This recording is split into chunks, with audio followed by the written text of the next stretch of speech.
questions. One, did you actually ask Tom Baker to be in the Five-ish Doctors? And my second question is, if you found a real TARDIS, where was the first place you'd go? Well, no, we did ask Tom to be in it, and for a while we thought he was going to be in it. That's why it's called the Five-ish Doctors, because it was going to be called the Five Doctors reboot. And Tom Baker was in the Five Doctors originally, although he wasn't. He turned out to do the same thing in both, really. Sadly, they'd melted the waxwork. Okay, we would have had him in it with the waxwork, but they'd melted it by then. So yes, we did ask him. And at first, it looked as if he was going to be in it, and then suddenly the phone went dead and he didn't reply.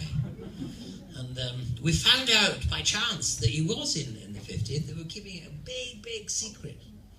And we were down filming the Five-ish Doctors in the studios in Cardiff. And someone came up and asked us to sign a script. I can't remember, the 50th anniversary one, was it? And it was, a working script. And we were signing it, and we noticed that Tom Baker's signature was on it.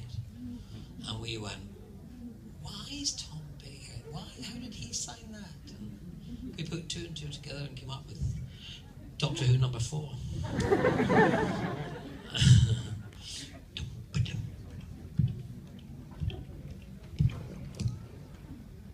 What do you like about new Doctor Who? The new Doctor Who? Well, I love it. I think it's full of energy, and the technology's brilliant. We never had any of that stuff. I was a bit worried about it at first. I thought Christopher Eccleston was great, and he did a brilliant job, and he brought it back with a vengeance, and, it was sad he left, really. But I just thought it was great. It was good to have a real kind of good working class doctor. They were all kind of posh doctors, really, and, someone like Manchester, talks like that, I'm Doctor Who, you're right, all that kind of stuff. That was great. I liked all that. Then they got David, and when they got David, the Scots papers, because David's from Paisley in Scotland, and the Scots papers rang me up and said, "Oh, hello there, Sylvester, have you heard? David Tennant's not going to do it in a Scots accent. What do you think? Oh my God. Expletive deleted and all that kind of stuff." And I thought, how do I answer this question? And so I just suddenly said, well, the thing is, you see, David Tennant can do Scottish accent. He's an actor, so therefore him, it's much more interesting and stretching to do, an English one, especially the one he did, which was they called it estuary English, because it was like kind of posh Cockney up the estuary, I think London, where London is. They call it estuary. Tony Blair kind of did it. It's posh people and they drop their H's now and again. So that's estuary English. So he decided to do that. And then I said, and of course, he wanted to prove to the world that Scots can actually do other accents. Because just think of the other great Scottish actor, Sean Connery. Well, Sean Connery, my name's Sean Connery.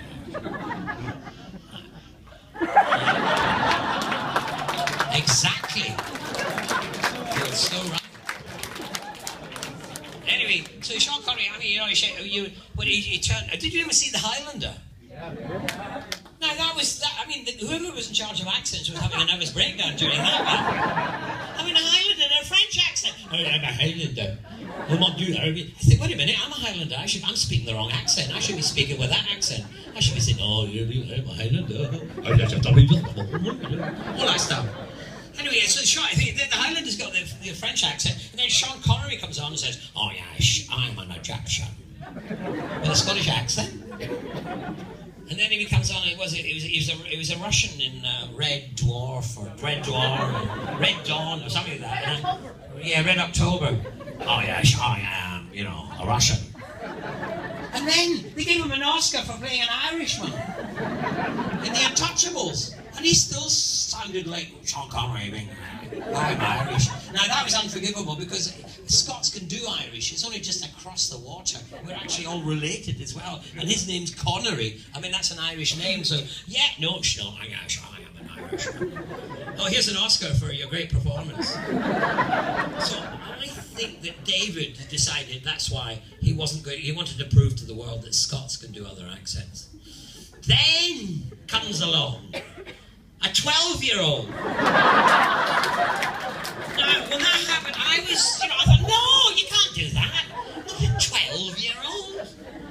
I mean, what I used to like about the Doctor, and what I still, in a way, like about the Doctor, what excites me about the new Doctor coming up is he's older. I always thought it was great to have a superhero who was an older person, a superhero who didn't wear his underpants outside his trousers, a superhero who used his brain rather than his brawn. I always thought that was really important, and I thought for society's sake it was good to have an older person, because we Anglo-Saxons, anyway, the ones in Britain, don't treat our old people very well. Look at me. It's not going to be working, I'm over here, this is slave driving me. Anyway, no, but the thing is, it's, I just thought that was wrong, but then to bring this 12-year-old, but he was brilliant, I thought. I mean, in a face that looked like he was 950 years old. I mean, his face is amazing. Matt Smith's just so full of character, and he did it incredibly well. He was wonderfully cast, and I forgave him for being 12. I met him last year because he's in the Five-ish Doctors reboot, and we met, and he was filming the 50th anniversary, or doing something down there while we were filming our thing, and we all met up. He's just like an Afghan hound.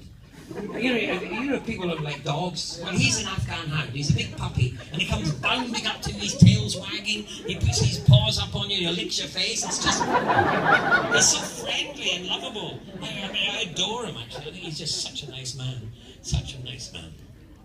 I just want to say it's an honor to meet a doctor, but I was just wondering, what was it like working with Peter Jackson?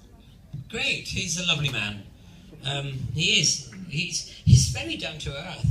He hasn't got any airs and graces. He's just kind of. In fact, you might go up to him and say to him, "Excuse me, can you tell me where the director is?" He's so laid back. He also, he's driven. He knows his subject. He's into it in a big way. But he's not lazy, and it can be exhausting. Because when I did the scenes with the hedgehog, that was 12 hours by myself in a stunning set, but there was no air conditioning. Radagast the Brown would have built one with air conditioning, wouldn't he? Anyway, it was really hot, and the costume and all that kind of stuff. And by the end of it, I could hardly walk. I literally could hardly walk, because the floor was higgledy-piggledy, and I was having to run around looking for medicines and stuff to try and cure this hedgehog. Now, this hedgehog. Let's talk about the hedgehog. When I was doing that scene, when I was working my butt off, trying to save its life, it was only a stuffed hedgehog. Sebastian, yeah, and he was called after Peter Jackson's PA, which is lovely. Sebastian didn't know he was being called a hedgehog, but anyway. So when I was running around trying to, acting, playing with this stuffed animal, I was thinking to myself, hey, I'm going to be on the screen all by myself. I'm going to be in 3D. I'm going to be, huge, just me. And then the guys at Weta, the Wizards of Weta, they gave me this stunningly beautiful, heart-rendering little hedgehog, upstaging me like mad. But I hate him. I should have killed him. Sebastian, the bloody upstager. And then I was being pulled around a sledge. Whee! I'm having great fun. 10 men pulling the sledge. A little motor was pulling the sledge. All sorts of other things. And then what they do? They give me all these rabbits, lovable rabbits. Kind of doing this and sending messages to each other and all that kind of stuff. And all the people are doing looking at the rabbits. What about me? I'm in that scene. I hate animals now. Well, CGI animals, really. No, I do like actually real animals, but I don't like CGI animals. Do you like animals? No. Anyway, someone put the hand up.